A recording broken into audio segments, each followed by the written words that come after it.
Mayonnaise is loaded with protein, vitamin, and fatty acids that help keep your locks smoother, softer, and shinier.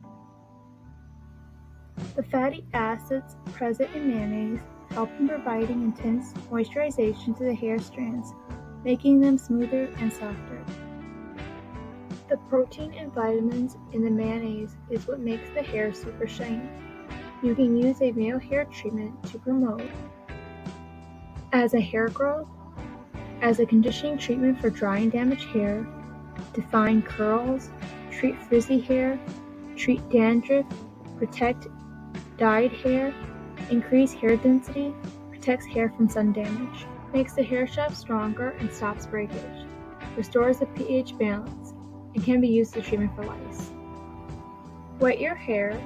Apply 1 cup of mayonnaise starting from your scalp and working it out to your ends. Massage the product into your hair. Cover with a cap and wait 20 to 30 minutes. Rinse out thoroughly, shampoo is optional, then apply your favorite conditioner.